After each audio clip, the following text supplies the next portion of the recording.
Isang mapagpalang gabi po sa ating lahat. Muli ako si Mieta Sebastian and welcome to our daily devotion with Pastor Russell Ocampo. And today our devotion talks about excellent, aim high for the most high. So our scripture is all about Colossians chapter 3 verse 23 to 24. So NI version, whatever you do, work at it with all your heart as working for the Lord, not for the human master, since you know that you will receive an inheritance from the Lord as a reward. It is the Lord Christ you are serving.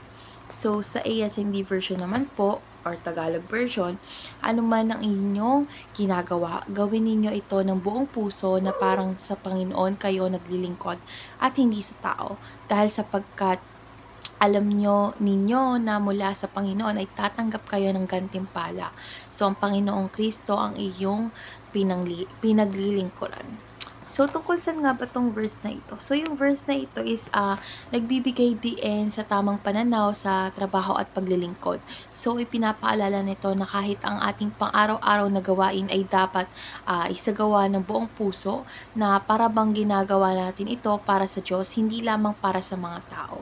So, sa paggawa ng may tapat na puso at kahusayan, tinatanggap natin ang gantimpala mula sa ating Panginoon, sapagkat siya ang tunay na ating pinaglilingkuran.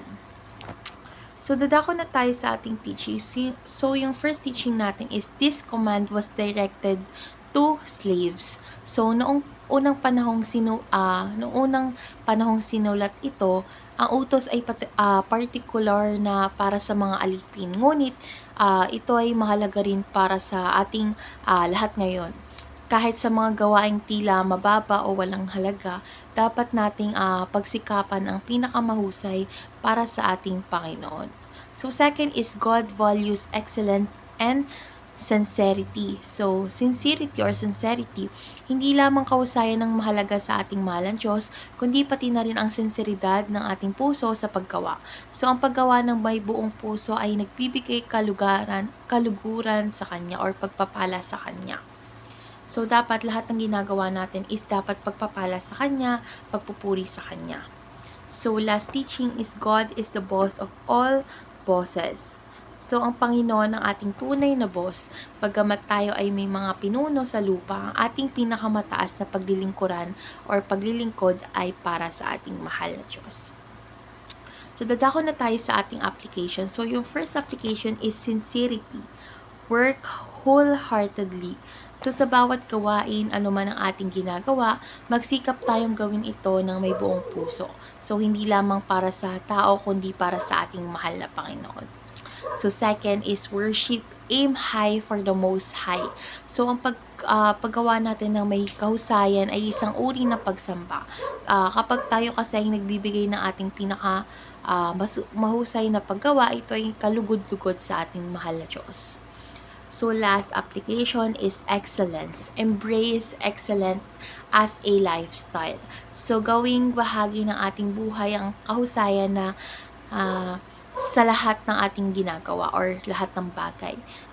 Maliit man ito or malaki, sapagkat ito ay nagbibigay kalwalatian sa ating mahal na Diyos. So, dadako na tayo sa ating discussion. So, this is our last part, and our discussion tackles about what is the importance of embracing excellence as a lifestyle.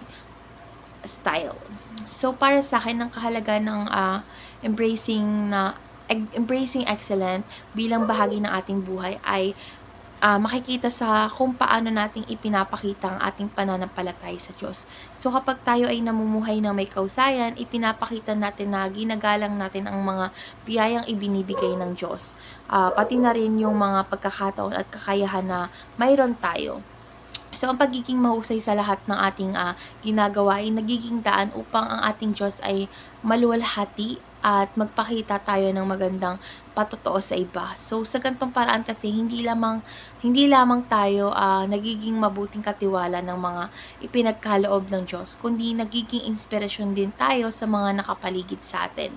So, bukod pa rito is, ang kahusayan or excellence ay nagdudulot ng tagumpay at kagalakan sa ating puso. So, sa bawat maliliit na tagumpay at mahusay na gawaing ating natatapos, tayo ay napapalapit sa kalooban ng Diyos. So, para din sa akin ang patuloy na pagyakap sa kahusayan or embracing excellence ay nagbibigay sa atin ng kalakasan at pagtitiwala na anuman ang ating gawin ay ito ay, makabuluhan at mayroong walang hanggang kahalagahan sa, harap ng ating mahal na Diyos.